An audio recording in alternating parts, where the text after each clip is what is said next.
ब्रह्मणे नमः। तस्मै ज्येष्ठाय ब्रह्मणे नमः। ఓం శాంతి శాంతి శాంతి. ఓం సత్యార్థ ప్రకాశము అధ్యాత్మ సత్సంగానికి వచ్చేసినటువంటి వారందరికీ నమస్తే, స్వాగతం, సుస్వాగతం. సత్యార్థ ప్రకాశం సప్తపంచం ఉల్లాసం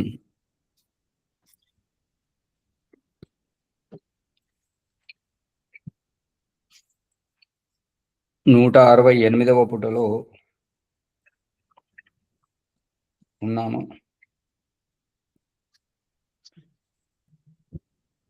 ఇదేనా ప్రభాకర్ గారు?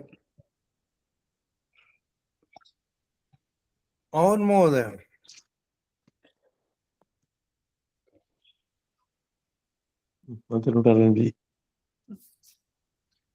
ఏమంటారు? 168 పుట సంఖ్య. అదే ఎక్కడ ఈ శ్లోకాలు అయిపోయినాయి. ఉత్తరం ప్రశ్న: సోయం దేవదత్తోయ ఉష్ణకాలే కశ్యాం దుష్ట. ఈ శ్లోకం ప్రశ్న. అది అంతా అయిపోయింది కదా. నవీన వేదాంతుల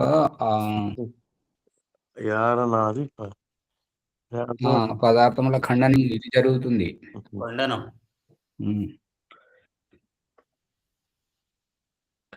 కానీ బ్రహ్మము మాత్రము అనాది. ఇతను ప్రశ్నకర్త ఏమంటున్నాడంటే, ఈ సంక్షేపంగా శారీరకం గురించి చూపిస్తున్నాడు. ఏంటంటే శారీరక భాష్యములోని కారికలు. ఆచార్య ఇది అయిపోయింది ఆచార్య. మరి ఎక్కడ? ఇక్కడ 69వ పుటలో ఉన్నాం మనం. ఈ రెండు పదార్థంలో స్థిరము చిన్నమే 6 కావు. 6 అనే శబ్దంలో వచ్చాము చూడండి. విద్య మాయ. విద్య అంటే మాయా అంటే పరమాత్మ లోపల, విద్య అనే అవిద్య మాయ రెండు విషయాలు చెప్పుకున్నాం. మొదటి పేరాగ్రాఫ్ లో ఉన్నాం ఆచార్య, 69వ. అంతే, చివరి 2-3 లైన్లు చెప్పుకోలేము. ఓకే. అవిద్యకు లోపలనున్న బ్రహ్మము దానికి వెలుపలనున్న బ్రహ్మము ఖండితమగును. అవిద్యకు లోపలనున్న బ్రహ్మ దానికి అవిద్యకు బయట ఉన్నటువంటి బ్రహ్మము ఖండితమగును. అంటే అవిద్య లోపల బ్రహ్మనే ఉన్నాడు, అవిద్య బయటనే కూడా బ్రహ్మనే ఉన్నాడు అని అంటే, లోపల ఉన్న బ్రహ్మ బయట బ్రహ్మను, బయట ఉన్న బ్రహ్మ లోపల ఉన్న బ్రహ్మను ఈ రకంగా ఖండితమవుతుంది. అక్కడ ఇక్కడ అంతటా ఒక్కడే అన్నప్పుడు ఏ ఇబ్బంది ఉండదు. బ్రహ్మము ఖండితమైన నేమి హాని. బ్రహ్మము ఖండితమైతే హాని ఏమిటి అని ఈ రకంగా ఒకవేళ నీవు భావిస్తే, ఈ రకంగా అందువేని బ్రహ్మం అఖండము కానేరదు. బ్రహ్మము అఖండము కానేరదు.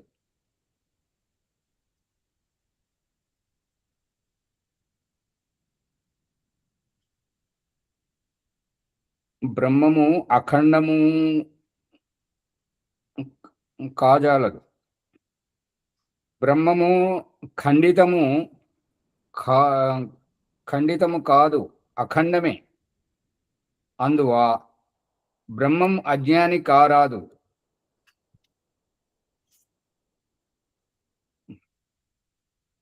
అంటే ఒకవేళ బ్రహ్మము ఖండితము అవుతుంది అని అంటే, ఖండితమైతే ఏమిటి నష్టం ఏంటి అని చెప్పేసి ఎదురు మాట్లాడుతుంది. ఈ పారాగ్రాఫ్ ఫస్ట్ పై ముందు నుంచి రావాలా, ఇది ఇంత కాలేదు ఇంకా. దీని లైన్ 1 వరకే అయిపోయింది మనకు. సరే, ఈ రెండు పదార్థములు సిద్ధమవుతున్నవి 6 కావు అనే కాడ చెప్పినాం. అది ఎక్కడ ఉన్నది? అట్లే అనంతుడు నిత్య శుద్ధ బుద్ధముక్త స్వభావుడు సర్వవ్యాపకమునగు బ్రహ్మమునందు అజ్ఞానము సిద్ధమైన గాని మీరు చెప్పిన కార్యోపాధి కారణోపాధి వలన జీవేశ్వరులు సిద్ధము కాజాలరు. అదే విధంగా ఎట్లయితే మీరు అంటున్నారో, అనంతుడు నిత్య శుద్ధ బుద్ధ ముక్త స్వభావుడు బ్రహ్మ తత్వము. సర్వవ్యాపకము అయినటువంటి బ్రహ్మమునందు అజ్ఞానము సిద్ధమైన గాని, ఒకవేళ మీరు భావించినట్టుగా సిద్ధమైన గాని, మీరు చెప్పిన కార్యోపాధి కారణోపాధి వలన జీవేశ్వరులు సిద్ధము కాజాలరు.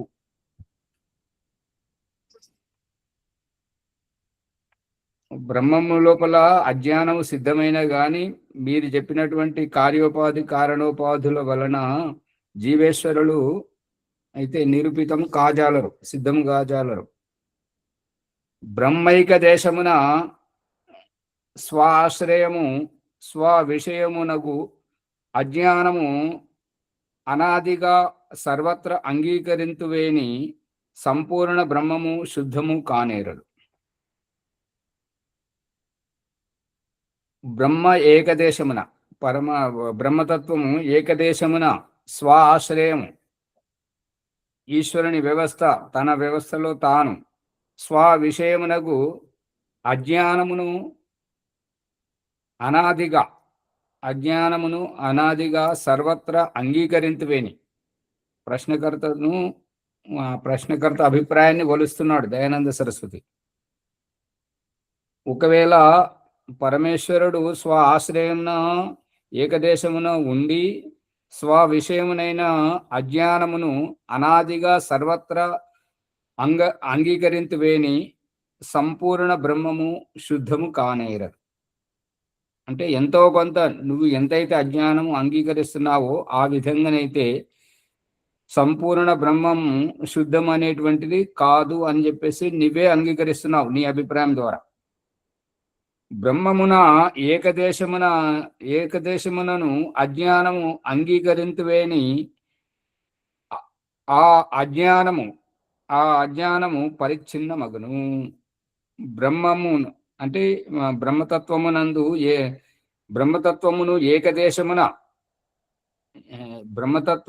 ఏకదేశమును అజ్ఞానమును అంగీకరించినట్లయితే ఆ అజ్ఞానము పరిచ్ఛిన్నమగును అంటే భంగమగును. కావున అది బ్రహ్మమున ఇటునటు వచ్చుచూ పోవుచూ నుండును. భంగం అవుతున్నది కాబట్టి ఎక్కడైతే భంగము కాదో ఆ వైపు నుంచి భంగము అయిన వైపు అంటే లోటును పూడ్చుకోవడానికి లేని చోటికి రావడం జరుగుతుంది. ఇక్కడ అక్కడ వచ్చిపోవడం ఉంటుంది. అంటే దీనితోటి నీ అభిప్రాయం ప్రకారం నువ్వు అవతారవాదాన్ని నిరూపించుకుంటున్నావు. అది ఏ స్థానమునకు పోవునో అచ్చటి బ్రహ్మ విజ్ఞానియు ఏ దేశమును విడిచిపోవునో ఆయా దేశపు బ్రహ్మము జ్ఞానియు నగుచుండును. అయితే ఏ రకంగానైతే మీరు ఏ స్థానమునకు బ్రహ్మ పోతూ అజ్ఞానిగా ఉండి జ్ఞానవంతుడుగా ఉండి అజ్ఞానమున్న చోటికి ఎట్లయితే పోతున్నాడో అక్కడి బ్రహ్మ విజ్ఞాని అంటే ఎక్కడ అజ్ఞానం ఉన్నదో అక్కడికి బ్రహ్మ వెళ్ళాడు కాబట్టి అక్కడ విజ్ఞాని అయినాడు. ఏ దేశమును విడిచిపోవునో ఆయా దేశము బ్రహ్మము జ్ఞాని నగుచుండును.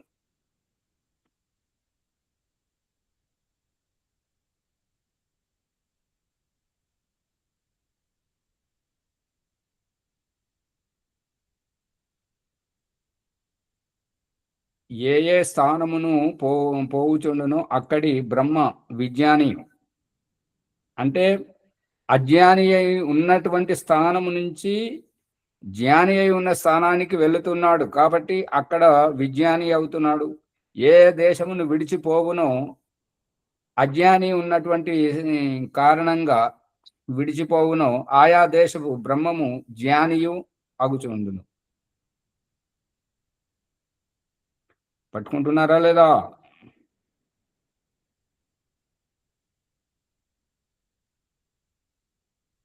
ఊరికే వింటున్నాం ఆచార్యజీ, వింటున్నాం. బ్రహ్మము వినడం కాదమ్మ గారు, ఇక్కడ రహస్యం ఏమని చెప్తున్నానంటే అది అది అంటే బ్రహ్మము ఏ స్థానమునకు పోవునో అచ్చటి బ్రహ్మ అంటే పోయేది ఏంటిది? బ్రహ్మ ఒక దగ్గర ఉన్నాడు, ఒక దగ్గర లేడని అర్థం దీనికి. అదే అజ్ఞానం ఉన్న చోటు పోవును, జ్ఞానం నుంచి అజ్ఞానం నుంచి జ్ఞానానికి. జ్ఞానము అజ్ఞానం రావడం పోవడం విషయం మాట్లాడుతున్నాడు ఇక్కడ. ఏమంటున్నాడు మళ్ళీ చూడండి. అది అంటే ఇది నపుంసకలింగం. అది ఏ ఏ స్థానమునకు పోవునో, ఆ అజ్ఞానము ఏ ఏ స్థానమునకు పోవునో, అంటే జ్ఞానం పోయింది అనుకోండి, జ్ఞానం ఏ ఏ స్థానమునకు పోవునో అచ్చటి బ్రహ్మ విజ్ఞాని అంటే విశిష్ట జ్ఞానం గలవాడుగా. ఏ ఏ దేశమును విడిచిపోవునో ఆయా దేశము బ్రహ్మము జ్ఞాని అగుచుండును. అంటే విశిష్ట జ్ఞానము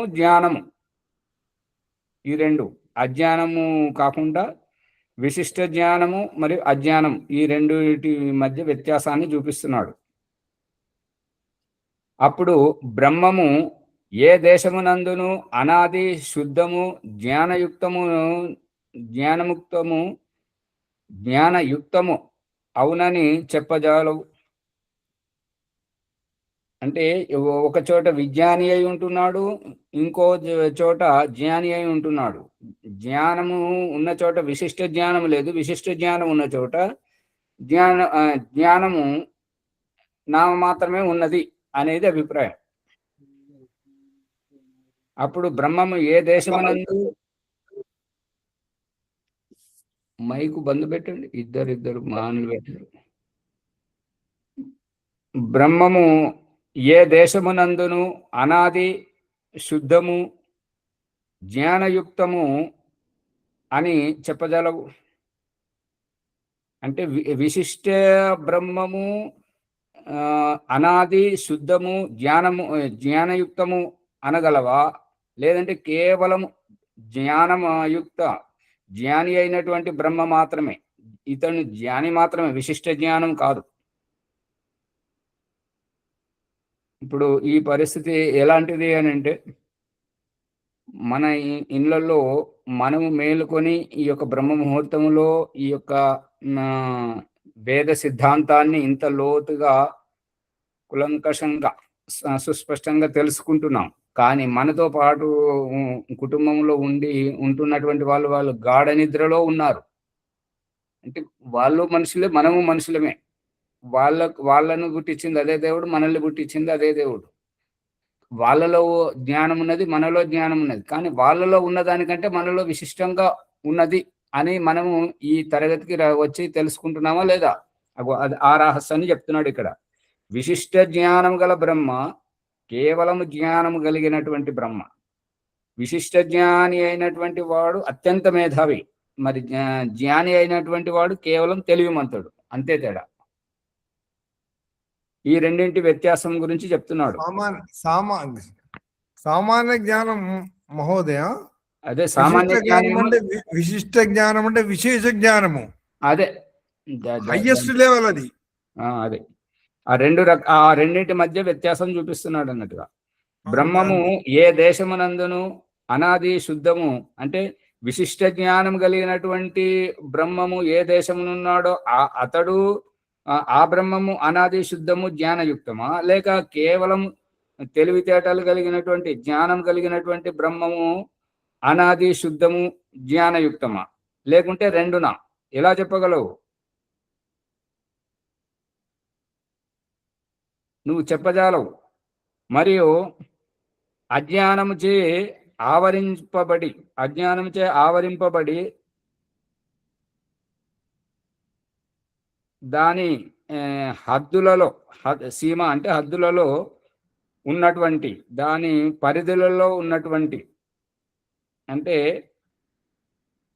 84 లక్షల జీవరాశుల యోని జన్మలని భిన్నమైనటువంటి దేహంలో ఉన్నటువంటి జీవరాశులను చూస్తున్నప్పుడు ఒక్కొక్క శరీరానికి ఒక్కొక్క రకమైనటువంటి మస్తిష్కం ఉన్నది.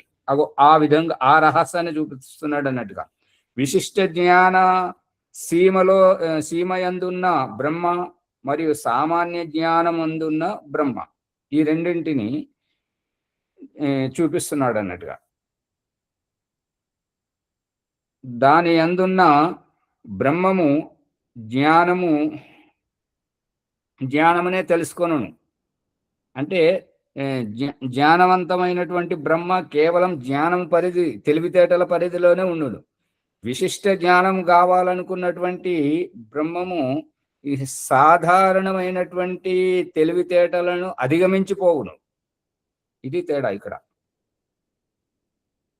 అవిద్యకు లోపలనున్న బ్రహ్మము, దానికి వెలుపలనున్న బ్రహ్మమునని బ్రహ్మము ఖండితమగును. అంటే ఇక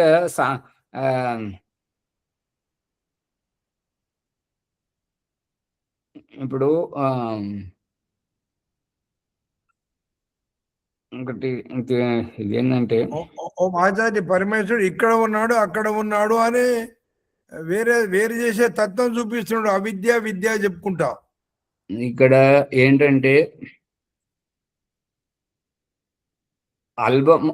అల్బము ఉన్నదని గర్వించేటువంటి వాడు, అల్బమును చూసి అంతా నాకేనే తెలిసి గర్వించేటువంటి వ్యక్తికి దిమాగ్ ఉన్నవాడు దునియా మొత్తం చూస్తుంటాడు అని చెప్పేసి ఇప్పుడు సోషల్ మీడియాలో ఫేస్బుక్, వాట్సాప్, ఇంటర్నెట్, గూగుల్ సెర్చ్లు అన్నిట్లో చూసి ఎక్కువ లోక జ్ఞానం కలిగినటువంటి వాడు. అల్బం ఉన్న వారి జ్ఞానము, దిమాగ్ ఉన్న వారి జ్ఞానం, అంటే బుద్ధితో ఆలోచించేటువంటి వారి జ్ఞానం, రెండిట్లో తేడా లేదా? ఉంది. ఆ రహస్యం ఇది. తెలివితేటలు కలిగినటువంటి వారు అల్బమ్కే పరిమితమయ్యారు, కానీ దిమాగ్ ఉన్నవాడు దునియా మొత్తం చూస్తాడు కదా. అంతే తేడా. అందుకని ఒకరితో ఒకరికి ఖండితం. ఈ సందర్భంలో ఒక పాట వస్తున్నది ఏంటంటే, అతి తెలివితేటలు చూపించి ఇబ్బంది పెడుతున్నటువంటి వాడికి సరైనటువంటి వాడు ఎదురైనప్పుడు అతనికి సమాధానం ఇస్తున్నాడు అంటే,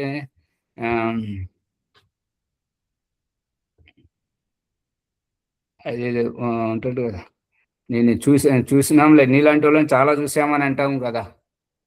అతి తెలివితేటలు ప్రదర్శించి ఎదుటి వారిని ఇబ్బంది పెడతారే, నీలాంటి వాళ్ళు మస్తు చూసిన అంటుంటారు కదా. అదే. ఓమాచార్జీ నమస్తే. అంటే బుద్ధితో యోచించి మానవ అనేది ఒక పాట ఉంది. అదే బుద్ధి అంటే విశేష జ్ఞానం. అమ్మగారు, ఇది సైద్ధాంతిక విషయం రావట్లేదు. అతడు ఎదుటి వ్యక్తి తన అభిప్రాయాన్ని చెప్పాడు కాబట్టి అతని అభిప్రాయంలో అతను ఏ రకంగా ఆలోచిస్తున్నాడో దాన్ని విప్పి చెప్తున్నాడు దయానంద సరస్వతి. అంటే జ్ఞానము, విశిష్ట జ్ఞానం. అంతే. ఇప్పుడు ఇదేంటంటే, బుద్ధి పై పోరా భువనేశ్వర, బుద్ధి పై పోరా తీయరా. అవునా? సత్యమగుని సత్స్వరూపం, ఏమంటారు, సత్యమగుని సత్స్వరూపము చూచి చూచి కృతార్థుల గుదుము, బుద్ధిపై పొరదిర. ఇది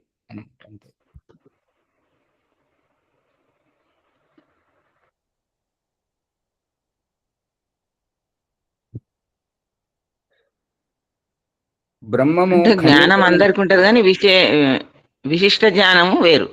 అంతే కదా. అవునా?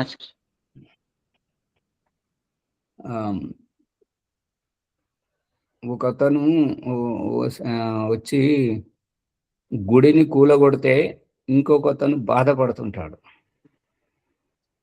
బాధపడుతుంటే మరొకతను వచ్చి ఏమంటాడంటే, ఎందుకు బాధపడుతున్నాడు? చూసావా, నేను అత్యంత శ్రద్ధతో ప్రేమించేటువంటి, భక్తి చేసేటువంటి నా కులదేవతను ఇతను కూలగొడుతున్నాడంటే నువ్వు బాధపడ, నేను కట్టిస్తాను కదా. కట్టించడం ఎందుకు అంటే, అతనికి కూలగొట్టడం వరకే తెలుసు, నాకు నిర్మాణం చేయడం కూడా తెలుసు, నువ్వెందుకు బాధపడతావు? ఇది రహస్యం ఇక్కడ. అతనికి కూలగొట్టే జ్ఞానం మాత్రమే ఉన్నది, నాకు నిర్మాణం చేసి మళ్ళీ నిలబెట్టే జ్ఞానం కూడా ఉన్నది, నువ్వెందుకు బాధపడతావు? అంతే కదా.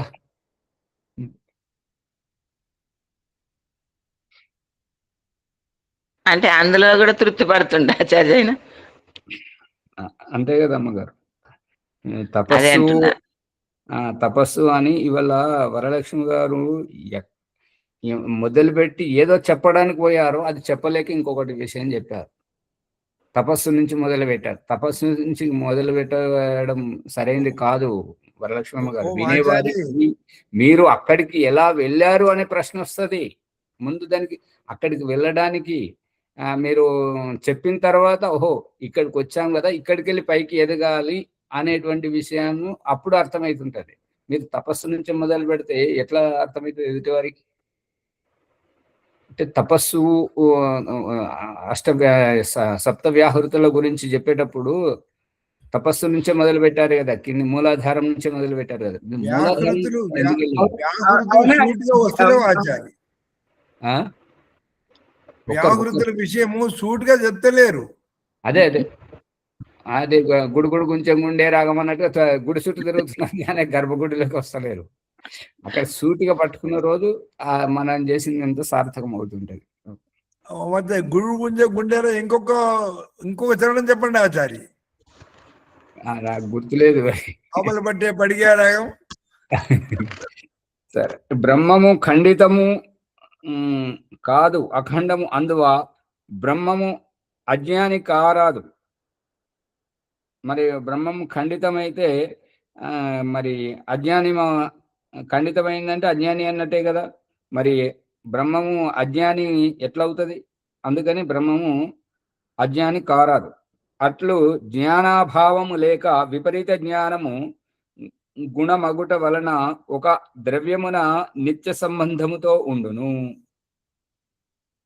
లేదా అంటే అజ్ఞాని అయితే ఎట్లాగూ కాదు, సరికదా. మరి అట్లు జ్ఞాన అభావము లేదా విపరీత జ్ఞానము గుణము అగుట వలన, విపరీత జ్ఞానం అంటే ఇప్పుడు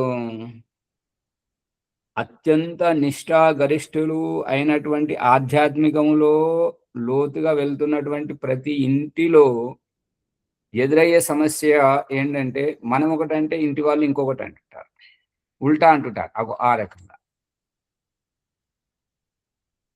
వెలుగుతుందా లేదా ఊరికి అన్ని ఇప్పుడు వాళ్ళే ఎవరి అవగాహనకి వాళ్ళు అంటారు. అవునాచార్జీ. అది వినేవారికి అర్థం కాదు, భరించే వారికి తొందరగా అర్థమవుతుంది.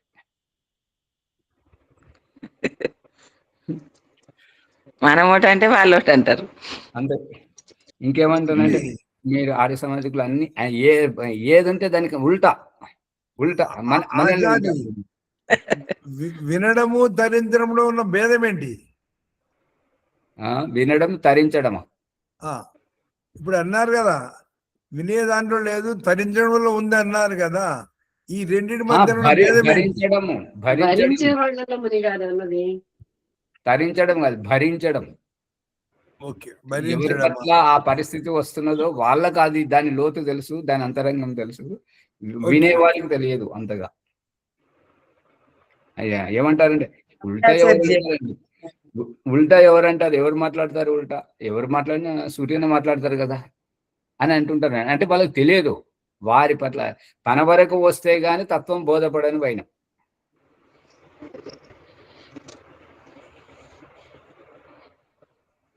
తన వరకు వచ్చినా మళ్ళీ అది ఉల్టా చేసుకుంటారు ఆచార్య. తన వరకు వచ్చినా సరిగా చెప్పరు. అమ్మ కర్మాశయం పరిపక్వం అయిన నాడు కదా. అవును గాని ఇప్పుడు ఎన్నిసార్లు గాయమైన, ఎన్నిసార్లు భంగమైన ఇంకా రాదన్నట్టుగా ఎన్నిసార్లు అయినా కూడా ఇంకా మళ్ళీ అదే మాట మాట్లాడుతుంటారు. ఇప్పుడు వరలక్ష్మి గారు ఉండేటువంటిది పశ్చిమ గోదావరిలో. ఆ ఊరు, ఆ జిల్లా, ఆ మండలంలో వారొకరు, ఇంకా ఎంతో మంది ఉన్నారు కానీ వాళ్ళకు ఈ లోతు తెలియదు. ఇక ఇంటి లోపల వాళ్ళ కొడుకు, కోడలు, వాళ్ళ కూతురు, వాళ్ళ ఆయన అందరూ వారిని నిరాశపరుస్తారంట. ఇప్పుడు ఎందుకు ఇదంతా చేస్తుంటావు ఇట్లా అట్లా అని చెప్పేసి మొత్తం ఎగతాళి చేసి ఏడిపిస్తారంట. ఆయన అన్నింటికి తట్టుకొని మనతో పాటు వచ్చి కూర్చుండి ఇక్కడ చర్చ చేసుకొని దీంట్లో తృప్తి పడుతున్నది చూడండి. ఆచార్య నేను చెప్పిన, ఎందుకంటే దీంట్లో యథార్థ సత్యం ఉందని వారు తెలుసుకున్నారు కాబట్టి మిగతావన్నీ అన్ని పక్కన పెట్టేశారు. అంతే అంతే. అది అంటే కాబట్టి ధైర్యం అవన్నీ వస్తుంది భరిస్తూ ఆచార్జీ, ఎంత మంది ఎదురైనా ఏం భయం లేదనే ధైర్యం వస్తుంది అది. అవును అవును. నాకు అసలైనటువంటి తత్వం తెలిసి జ్ఞాన మార్గం దొరికింది. మీరు అజ్ఞానంలో ఉన్నారు, అందు గురించి మీరు ఎన్ని అయినా సరే నేను లెక్క చేయను అన్నట్టుగా అది వారు అదొక ధైర్యం అన్నట్టు అంతే. ఒంటరి పోరాటం. నిశ్చయాత్మక స్థితి. ఇక అతను ఎవరేమంటే ఏమైనా వాళ్ళే గుర్తించాలి, నేను మారే పర్లేదు, మంచిదేనని. ఈ విపరీత జ్ఞానం గుణం అగుట వలన ఒక ద్రవ్యమున నిత్య సంబంధముతో ఉంటుంది. ఇది ఏంటంటే జ్ఞానము అజ్ఞానం, విపరీత జ్ఞానం గుణం అగుట చేత ఏదో ఒక ద్రవ్యమును నిత్యం సంబంధం కలిగి ఉంటుంటారు. అయితే ఈ ద్రవ్యం అయితే ఆ ద్రవ్యం. ఇప్పుడు ఏంటంటే వేడి నిప్పు అనేటువంటిది దగ్గరగా మెరిసేటువంటి ఆ కాలేటువంటి తత్వము కర్రల్లో ఉన్నప్పుడు దాంట్లో ఇనుప చువ్వను పెట్టినప్పుడు ఆ చువ్వ అణువణువులో వ్యాపించి ఆ చువ్వ కూడా ఇనుప కడ్డీ కూడా అగ్ని వల్లే మెరుస్తుంది.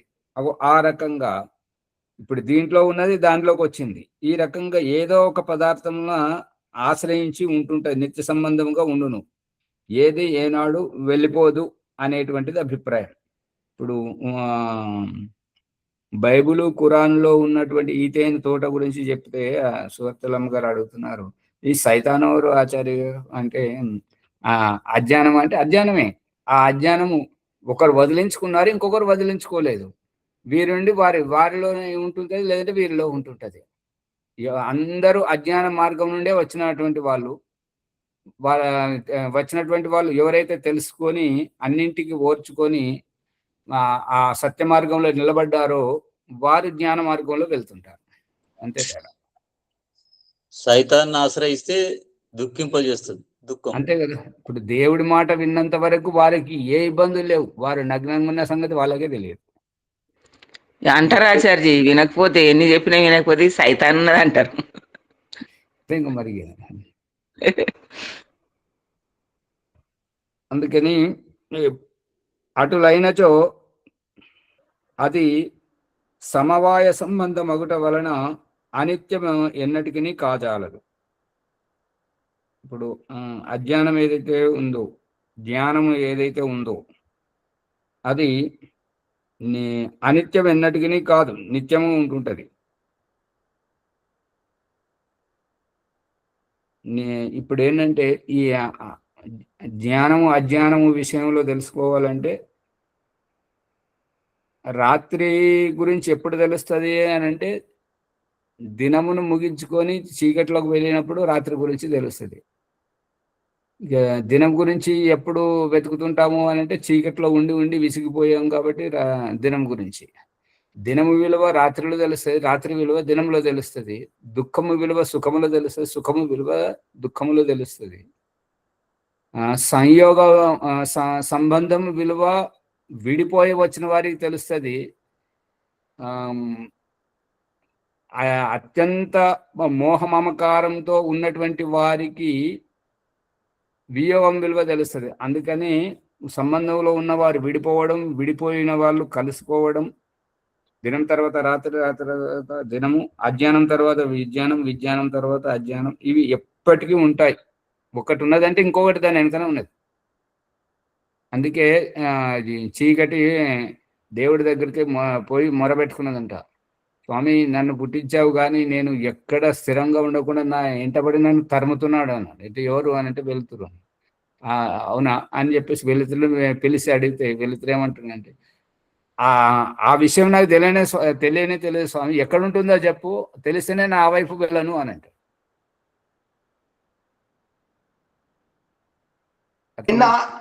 నిన్న ఒక ముస్లిం ఏమన్నాడంటే, హిందువులు ఎక్కడైతే మెజారిటీగా ఉన్నారో అక్కడనే మేము ప్రార్థనలు చేసుకుంటున్నాము, పండుగ చేసుకుంటున్నాము. మెజారిటీ ముస్లింస్ ఉన్న జగాల కొట్లాటలు, యుద్ధాలు జరుగుతున్నాయి, ఈ విధంగానే ఉండాలని ఒక మంచి మాట అన్నాడు. అతను ఈ విధంగా దీనికి సందర్భంగా వస్తుందేమని అడుగుతున్నాను. కానీ ఇది వేరు కదండి, అది స్వార్థ భావం. ఇది అట్లా కాదు, ఎవరికి వాళ్ళ తెలియదు. చీకటి వెలుతురు అనేటిది ఒకళ్ళ గురించి ఒకళ్ళు తెలుసుకోవటానికి భగవంతుడి దగ్గరికి న్యాయం. ఇప్పుడు అక్కడ ఉన్నటువంటి రహస్యం ఏంటంటే నేను పట్టుకున్న కుందేలకు 3 కాళ్ళు. ఎవరి అభిప్రాయంలో వాళ్ళు ఉన్నారు. కానీ సత్యం ఏందో తెలియదు. తెలియదు. సత్యం సత్యమే. ఇంతవరకు. మరియు శరీరమున ఒక ఏడ పుండు ఏర్పడినప్పుడు దుఃఖం అంతటా వ్యాపించినట్లు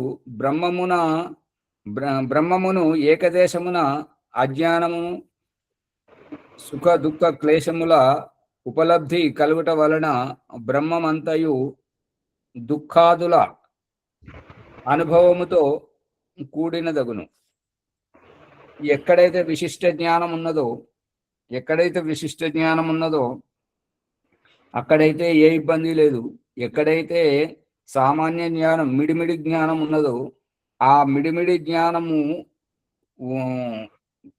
వల్ల ప్రయోజనం చూపిస్తున్నాడు. ఏంటంటే శరీరంలో ఒక కురుపు అయితే ఆ కురుపు పుండుగా మారితే నొప్పి శరీరం అంతా జువ్వుమన్నట్టుగా మనకి ఎట్లయితే తెలుస్తూ ఉంటుంటుందో ఆ మిడిమిడి జ్ఞానంతో చేసేటువంటిది. ఇప్పుడు ఇందాక చెప్తున్నది అది దృష్టాంతం. హిందువులు ఎక్కువగా ఉన్న మెజారిటీగా ఉన్న చోట, అంటే వాళ్ళ ముస్లింల దేశంలో అది చేయడానికి కుదరదు, వాళ్ళ ఆటలు సాగవు అక్కడ. కానీ ఇక్కడ చేసుకుంటున్నారంట.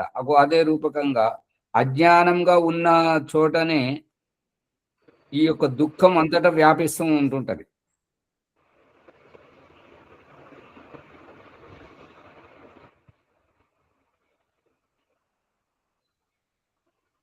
శరీరమున ఒక చోట పుండు ఏర్పడినప్పుడు దుఃఖం అంతటా వ్యాపించినట్లు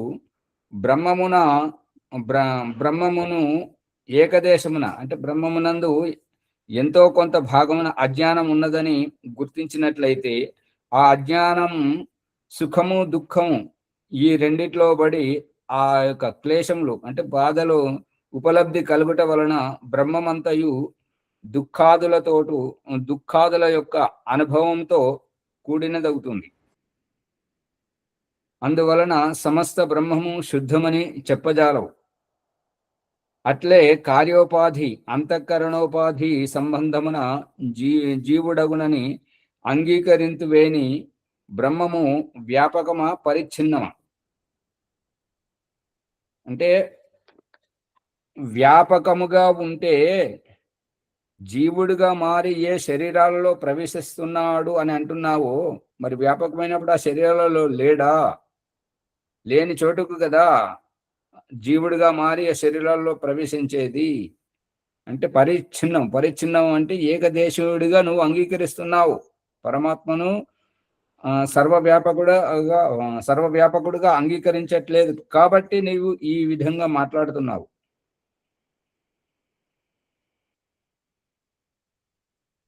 కార్యోపాధి అంతఃకరణోపాధి సంబంధమున జీవుడగునని అంగీకరింతువేని, అంటే జీవుడిలో లేడు అనేటువంటిది.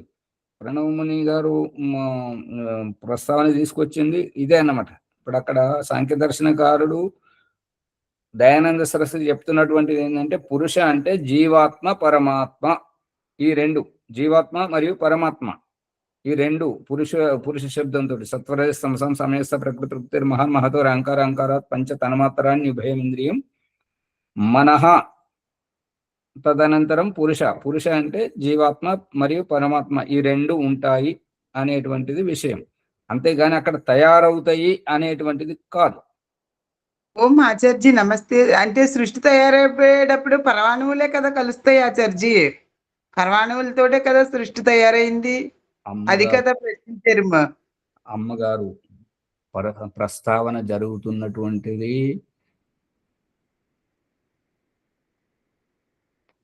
గర్భాధానం అయ్యేటప్పుడు రజవీర్యాల సంయోగముతోటి పిండము ఊహ ఇక్కడ చర్చ జరుగుతుంది. మీరు కుటుంబంలో ఎంతమంది ఉంటారు, కుటుంబం అంటే అంత కదా అనేది పరమాణువుల గురించి చెప్తున్నారు. పరమాణువు ఎట్లా తయారవుతుంటది అనేది చర్చ జరుగుతుంది ఇక్కడ.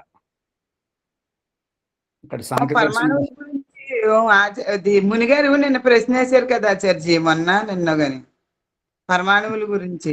మొన్నటి ప్రసంగంలో నిన్న వారు మాట్లాడలేదు. మొన్న అదే పరమాణువులు సృష్టి విద్యలో కదా ఉంటాయి ఆచార్జీ అంటున్నాను. నాకు అవును తెలుసు. పరమాణువులు అక్కడికి వెళ్ళారు, బహువచనంలోకి వెళ్ళారు. ఇక్కడ ప్రస్తావన ఏంటంటే ఒక్క పరమాణువులో ఏ ఏ సామర్థ్యం ఉంటుంటది అనేటువంటి విషయం చర్చ జరుగుతుంది. అర్థం పట్టుకుంటున్నారా లేదా అందరూ? ప్రభాకర్ గారు అర్థమవుతుంది ఆచార్య. అందుకని ఇది చాలా లోతుగా పరమాణువులో, ఒక పరమాణువులో ఈ సామర్థ్యం ఉంది అంటే అణువణువులో వ్యాపకుడైనటువంటి పరమేశ్వరుడు ఉంటే, ఇప్పుడు ఇక్కడ గుర్తించాల్సింది ఏంటంటే అణువణువులో ఉండేటువంటి జీవాత్మతత్వం వేరు, పరమాత్మతత్వము అన్ని పరమాణువుల్లో ఒకే విధంగా ఉంటుంటది వ్యాపకంగా. ఆచార్య ఇంకొక చిన్న ప్రశ్న ఆచార్జీ, ఇది మునిగారు పాపాన వాయువు పరమాత్మ వదులుతాడన్నారు, అది కరెక్టా కాదా ఆచార్జీ? నాకు తప్పు అనిపించింది, అదేంటో చెప్పండి ఆచార్జీ. అమ్మగారు, ఇప్పుడు దేహం ఉన్నప్పుడు వికారం తయారవుతుంది, వికారం తయారైనప్పుడు వదలకపోతే మరి దానికి ప్రమాదం వస్తుంది. అది ప్రమాదం గురించి తెలుసుకోవాలంటే తుమ్మకుండా ఉండండి, దగ్గకుండా ఉండండి, ఊమకుండా ఉండండి. వికారాలు అది సాధ్యం కాదు కదా. మరి అపానవాయువు తయారైనప్పుడు వదులుతాడన్నారు ఆచార్జీ, అందుకని. అమ్మగారు, మన సిద్ధాంతం ప్రకారం భగవంతుడికి దేహమే లేదు, దేహమే లేనప్పుడు అతనికి ఆహారమే అవసరం లేదు, ఆహారమే అవసరం లేనప్పుడు అపానవాయువు అది ప్రస్తావనే లేదు, అది అక్కడ వారు అడగనే లేదు. నాకు ఇది మీరు ఎక్కడికి వెళ్ళి తెచ్చారో తెలియదు. మునిగారు ఇక్కడే ఉన్నారు కదా, మాట్లాడండి మునిగారు. ఇందాక ఇది పూర్వ అభ్యాసంలో అన్నారు ఆచార్జీ, నాకు అప్పటి నుంచి అభ్యాసంలో అన్నారా? మరి అపానవాయువు వదలాలంటే మరి ఏ శరీరంతో వదులుతున్నారు? మనిషి శరీరంతోటైనా, స్త్రీ శరీరమా, పురుష శరీరమా, పక్షి ఏమిటి అనేది తెలియాలి కదా. అది మరి నేను గమనించలేదు, అది సరైంది కాదు.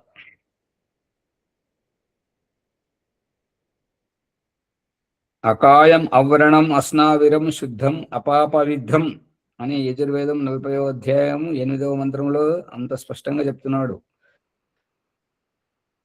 కాయం దేహమే లేనప్పుడు, నరనాడులే లేనప్పుడు అపానవాయువును ఎలా బంధించారు, అది ఎక్కడ తయారైంది, ఏ పదార్థం తింటే తయారైంది, ఎంతగా తయారైంది, తాజాగా ఉన్నదా, కుళ్ళిపోయి ఉన్నదా, మరి ఎన్ని రోజులది ఆ అపానవాయువు, మరి నీళ్ళు ఎందుకు తాగుతలేడు, అన్నీ వస్తాయి.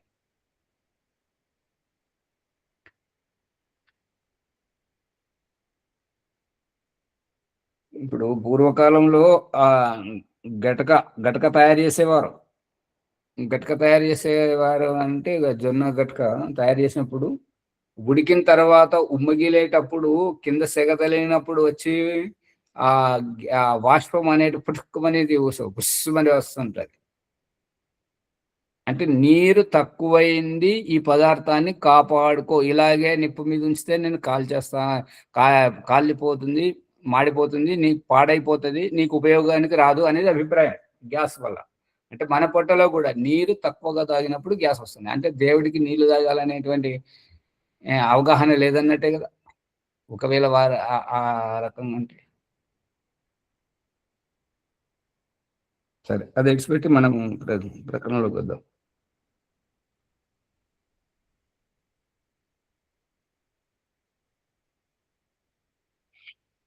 అందువలన సమస్త బ్రహ్మము శుద్ధమని చెప్పజాలవు. అట్లే కార్యోపాధి కారణోపాధి సంబంధమున జీవుడు అగునని అంగీకరించవేని బ్రహ్మము వ్యాపకమా పరిచ్ఛిన్నమా అని మేము ప్రశ్నించము. అంటే ఇది దయానందుడు ప్రశ్నిస్తున్నాడు. అందులకు సమాధానముగా బ్రహ్మము వ్యాపకము, ఉపాధి మాత్రము, పరిచ్ఛిన్నము, ఏకదేశి. ఆ ఉపాధియు ఒకటి కాదనేకం వేరువేరుగా ఉండునందువేని అంతఃకరణము ఇటునటు చలించునా లేదా, తిరుగునా లేదా అని ప్రశ్నించు. అంటే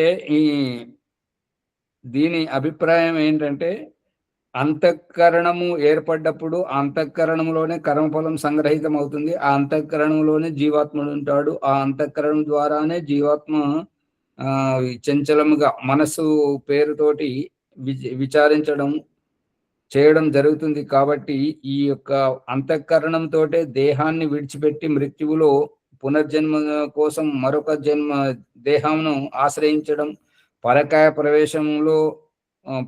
ప్రవేశంలో ఈ దేహాన్ని సజీవంగానే ఉంచి ఇతర దేహంలోకి వెళ్ళి ఆ యొక్క విషయాన్ని తెలుసుకొని, లేదంటే ఎవరైనా యోగులు సాధన చేస్తూ చాలా ఇబ్బంది పడుతున్నట్టయితే ఈ అత్యంత సుముఖంగా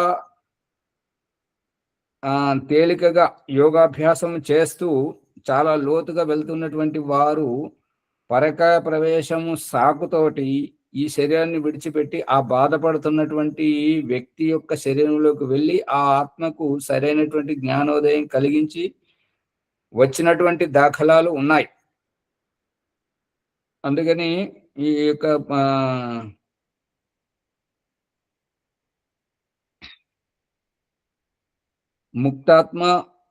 ముక్తాత్మలు మరియు అన్ని రకాలుగా తెలివైనటువంటి వారే ఇతరులకు సహకరిస్తుంటారు.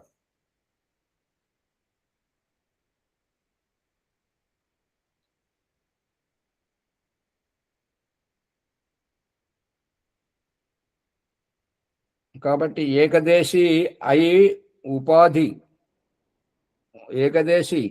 ఏకదేశి అయినప్పుడే ఆ ఉపాధి ఒకటి కాదు, అనేకం వేరువేరుగా ఉండును అని అనినట్లయితే అంతఃకరణమును ఇటునటు తిరుగునా లేదా?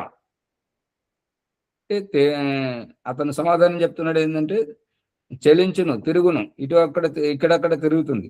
సమాధానం, అంతఃకరణంతో పాటు బ్రహ్మం కూడా చలించునా, తిరుగునా లేదా, లేక స్థిరంగా ఉండునా? ప్రశ్న, స్థిరంగా ఉండును.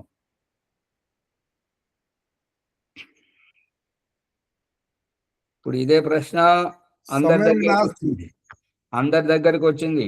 ఏంటంటే అంతఃకరణము ఇక్కడక్కడ తిరుగుతున్నప్పుడు అంతఃకరణంలో జీవాత్మలో పరమాత్మ ఉన్నాడు. కాబట్టి అంతఃకరణంతో పాటు బ్రహ్మం కూడా చలిస్తున్నాడా లేదా, ఇక్కడక్కడ తిరుగుతున్నాడా లేదా, మృత శరీరాన్ని వదిలిపెట్టి పునర్జన్మతో కొత్త శరీరంలోకి వస్తున్నాడా లేదా, అంతటా ఒకే రకంగా స్థిరంగా ఉంటున్నాడా?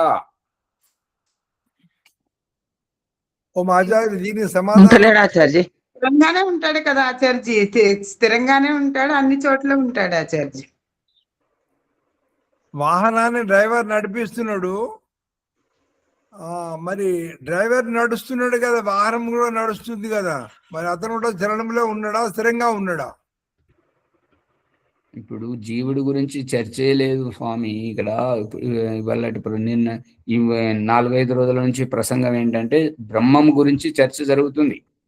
అవును, బ్రహ్మతత్వం అంటే బ్రహ్మతత్వమును ఇప్పుడు సాంఖ్య దర్శన సూత్రం ప్రకారం ఏంటంటే పురుష శబ్దంతో జీవాత్మ మరియు పరమాత్మ అని చెప్పేసి దయానంద సరస్వతి వ్యాఖ్యానం చేసి చూపిస్తున్నాడు 8వ సమలాసంలో. అంటే జీవాత్మలో ఉన్న బ్రహ్మతత్వం మాత్రం చలితమవుతుంది, ఈ మృత శరీరాన్ని దాటేసి ఇంకొక శరీరంలోకి వెళ్తుంది. కానీ వ్యాపకుడైనటువంటి ఈశ్వరీయ తత్వం, సర్వవ్యాపకుడు సర్వజ్ఞుడైనటువంటి ఆ ఈశ్వరుని తత్వము ఆ మృత శరీరంలోనూ ఉన్నది, ఈ పునర్జన్మతో జీవం పోసుకుంటున్నటువంటి కొత్త శరీరంలోనూ ఉన్నది. ఈ శరీరంలో ఆ శరీరంలో అంతటా, లోపల గర్భం బయట, గర్భము లోపల, అంతటా ఒకే విధంగా ఉన్నది. అర్థం కావట్లేదా? నరేంద్ర మోదీ మన దగ్గరికి రావచ్చు, మన ఊరికి రావచ్చు, కానీ అతడు ప్రధానమంత్రిగా ఉన్నప్పుడు ప్రధానమంత్రి ఎక్కడికి రాడు, పోడు, దేశమంతటా ఉంటాడు. నరేంద్ర మోదీ శరీరం మాత్రం మన దగ్గరకు వస్తుంది. ముని గారు మైక్ బంద్ చేయండి, వేరే విషయాలు వస్తున్నాయి వినేటప్పుడు, రికార్డ్ అవుతుంది కదా. అర్థమవుతుందా ప్రభాకర్ గారు? రజమనమ్మ గారు పట్టుకుంటున్నారా లేదా? అర్థమవుతుంది ఆచార్య. ద్రౌపది ముర్ము గారు రావచ్చు మన ప్రదేశానికి, మన రాజధానికి, మన ఊరికి, మన వరకు రావచ్చు. కానీ మోడీ గారు ఒక స్థలంలో ఉన్న ఆయన తత్వం అంతటా వ్యాపించి ఉంటుంది. ప్రధానమంత్రి తత్వం అంతటా వ్యాపించి ఉంటది. రాష్ట్రపతి తత్వం ద్రౌపది ముర్ము గారికి అంతటా వ్యాపించి ఉంటది. కానీ శరీరం అంటే ఆచార్య పేరు ద్వారా కదా, పేరుతోటి కదా. పేరు కాదమ్మా, హోదా అధికారం. హోదా అతడు చేస్తున్న పనులను గురించి దేశమంతా, ప్రపంచమంతా వ్యాపించి ఉంటుంది. అవును. ఇప్పుడు లాల్ బహదూర్ శాస్త్రి తాస్కండ్ కు పోయాడు. ఆచార్య పేరు హోదా తర్వాత కావచ్చు, పేరైతే మొదలు కదా. వినండి ప్రస్తావన వచ్చినప్పుడు వినండి. లాల్ బహదూర్ శాస్త్రి తాస్కాండ్ కు వెళ్ళాడు ప్రధానమంత్రి రూపంలో. అక్కడికి వెళ్ళి చర్చలో పాల్గొన్నప్పుడు అక్కడే చంపేశారు. ఆ వార్త వచ్చే వరకు ప్రధానమంత్రి ఎప్పుడు వాళ్ళు చంపేశారు, చనిపోయాడు. కానీ ఆ వార్త మన వరకు చేరే వరకు మన దేశమంతటా అందరికీ లాల్ బహదూర్ శాస్త్రి బతికే ఉన్నాడు, ప్రధానమంత్రి ఉన్నాడు అనే నమ్మకంతో ఉన్నాం కదా.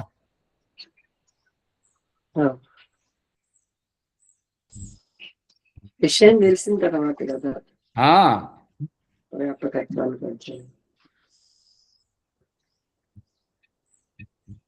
ఇప్పుడు నరేంద్ర మోదీ కూడా అన్ని దేశాలకు పోయి తిరిగి వస్తున్నాడు కదా. అట్లా తిరిగి వచ్చినప్పుడు అదే రూపకంగా వెళ్ళిండు లాల్ బహదూర్ శాస్త్రి. కానీ అక్కడ తాస్కండ్ లో వరకు చంపేశారు.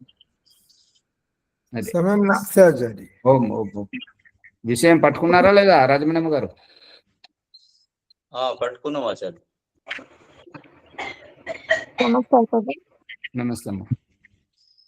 ఒక శరీరంలో ఆత్మ ఉన్నప్పుడు వేరే శరీరం యొక్క ఆత్మ అంటే వార్త వచ్చేదాకా కూడా తెలియదు.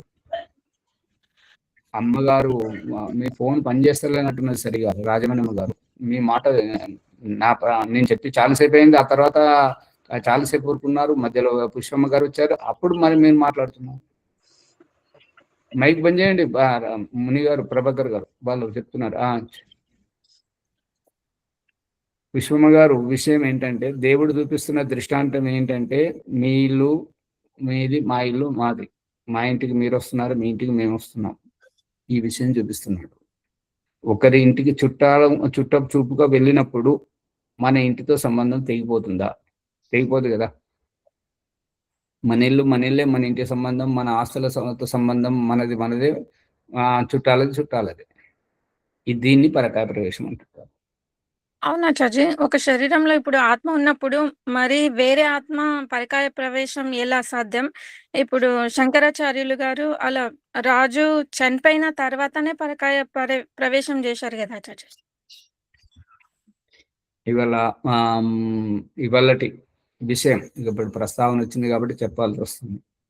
ఇవాళటి విషయం ఋగ్వేదంలో మంత్రం తీసుకొని ఈ సప్త వ్యాహృతుల గురించి ఏదైతే మనం పూర్వాభ్యాసం చేస్తున్నామో దాంట్లో యాస్క మహర్షి నిరుక్తంలో చెప్తున్నటువంటిది ఏంటంటే, ఈ సప్త వ్యాహృతులు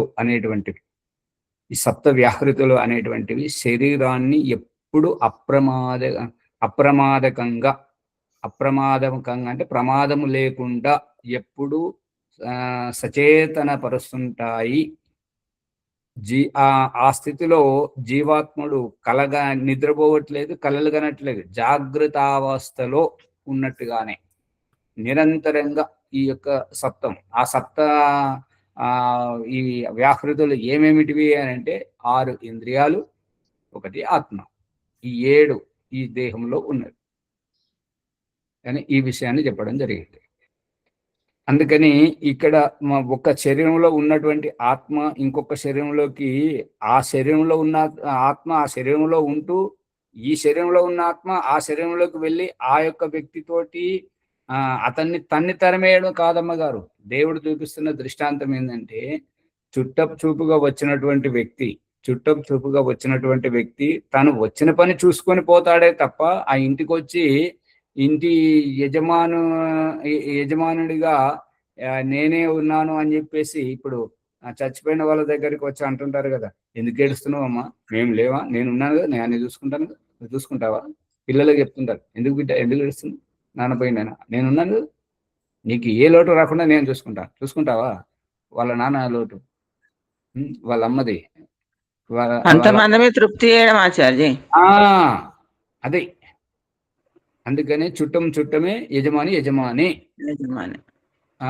పరకాయ ప్రవేశం చేసినటువంటి ఆత్మ చూపుగానే వచ్చింది, వచ్చిన పని చూసుకొని పోతుందే తప్ప ఈ శరీరం మీద ఎటువంటి అధికారము ఉండదు, సుఖ దుఃఖాలతో పని ఉండదు, దేనితో సంబంధం ఉండదు. విశ్వమ్మ గారు అర్థమవుతుందా? అర్థమవుతుంది ఆచార్య. అంతే, ధన్యవాదాలు. కానీ విచిత్రమైన విషయం ఆచార్య పరకాయ ప్రవేశం అంటే. అమ్మగారు పదే అంటే నాకే తలవంపుగా అనిపిస్తుంది. వట్టి తన డప్పు తను కొట్టుకుంటున్నాడు అన్నట్టుగా వేరే వారికి అనిపిస్తుంది. మనం కొద్ది ప్రయోగాలు చేద్దాము అని అంటే మనకు అనువైన స్థానం దొరకట్లేదు, మరి ఏం చేస్తాం? అవునాచార్య. మరి అది ఏంటంటే మనందరి ప్రారంధము, మరి ఎవరిదో ఏంటో, మరి ఆ విషయానికి ఇంకా సమయం రాలేదో ఏదో తెలియదు, కాకపోతే విఘ్నం అయితే జరుగుతుంది.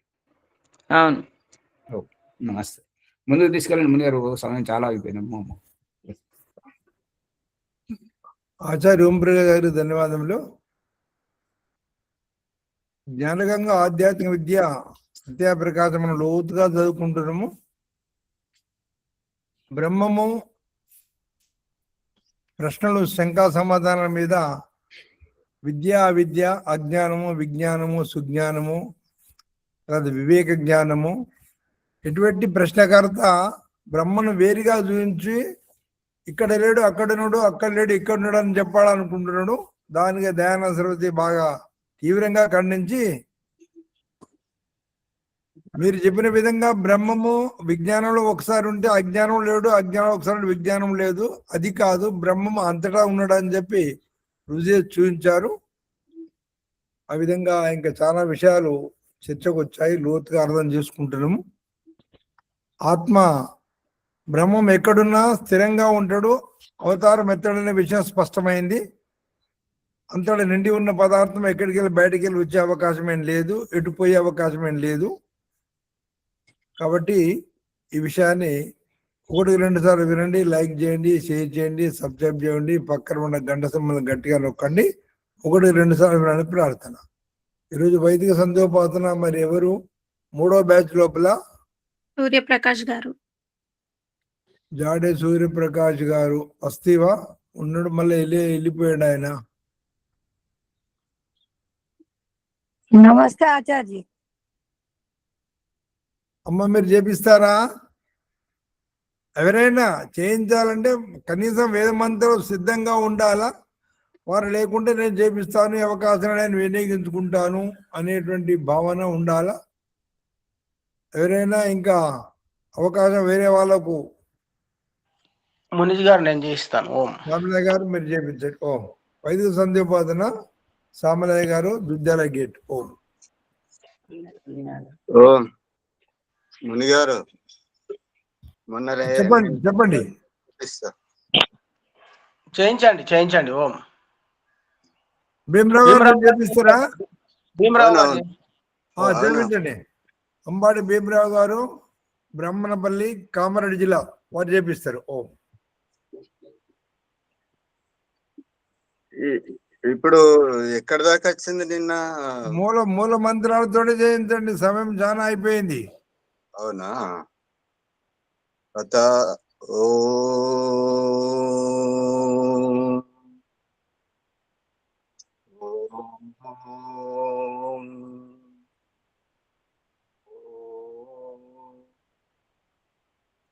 సంధ్యా యోగ బ్రహ్మ సాక్షాత్కారం. ఓం అమృతోపస్తరణమసి స్వాహ. ఓం అమృతాపిధానమసి స్వాహ. ఓం సత్యం యశః శ్రీర్మై శ్రీః శ్రేతాం స్వాహ. ఆచమన ప్రకరణ. ఓం షన్నో దేవీరభిష్టయ आपो भवन्तु पीतये संयोरभिस्रवन्तु नः. ओम वाक् ओम प्राणः प्राणः ओम चक्षुः चक्षुः ओम श्रोत्रं श्रोत्रम् ॐ नाभिः ॐ हृदयम् ॐ कण्ठः ॐ शिरः ॐ बाहुभ्यां यशोबलम् ॐ करतलकरपृष्ठे मार्जनम् ॐ भूः पुनातु शिरसि ॐ भुवः पुनातु नेत्रयोः ॐ स्वः पुनातु कण्ठे ॐ महः पुनातु हृदये ॐ जनः पुनातु नाभ्याम् ॐ तपः पुनातु पादयोः ॐ सत्यं पुनातु पुनः शिरसि ॐ कं ब्रह्म पुनातु सर्वत्र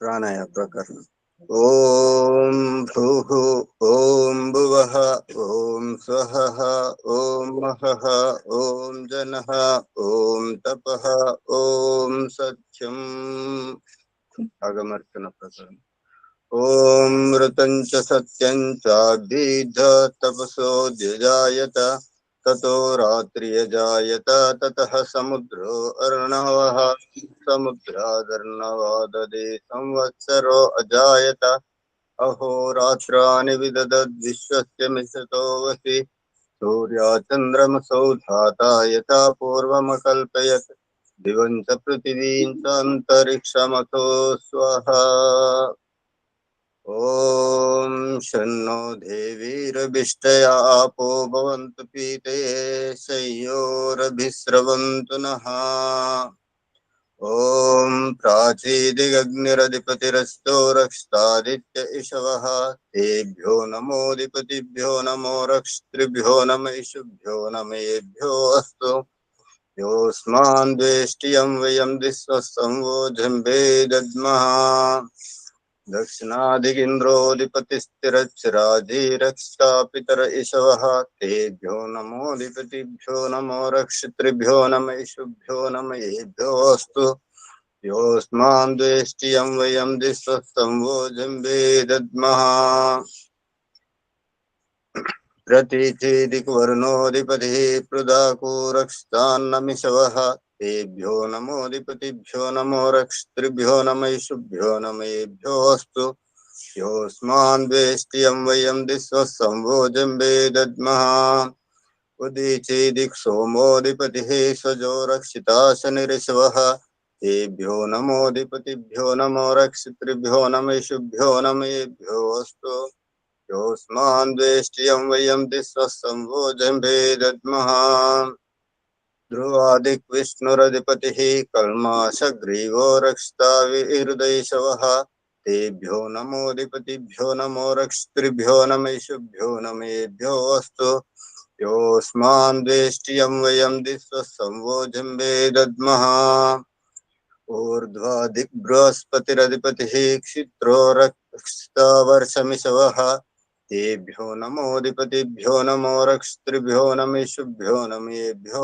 अस्तु योऽस्मान् द्वेष्टियं वयं द्विषस्तंवो जम्बे दद्मः उपस्थान प्रकरण ॐ जातवेदसे सुनवाम सोममराति यतो निदहाति वेदः दुर्गा न पश्यानि दुर्गा नावेव सिन्धुर्दुर्दत्याग्निः चित्रं देवानामुदगादनीकं चक्षुर्मित्रस्य वरुणस्याग्नेः आप्राध्या पृथिवी अन्तरिक्षं सूर्या आत्मा जगतस्तुष्यच्च उदुच्चं जातवेदसं देवं वहन्ति केतवः दृशे विश्वाय सूर्यम् उद्वयं तमसस्परिस्त्वः पश्यन्त उत्तरं देवं देवत्रा सूर्यमगन्म ज्योतिरुत्तमम् ॐ तच्चक्षुर्देवहितं पुरस्तात् शुक्रमुच्चरत् पश्येम शरदः शतं जीवेम शरदः शतं शृणुयाम शरदः शतं प्रभ्रवाम शरदः शतम् अदीनाः श्याम शरदः शतं भूयश्च शरदः शतात् ॐ शन्नो देवीरभिष्टया आपो भवन्तु पीते शय्योरभिस्रवन्तु नः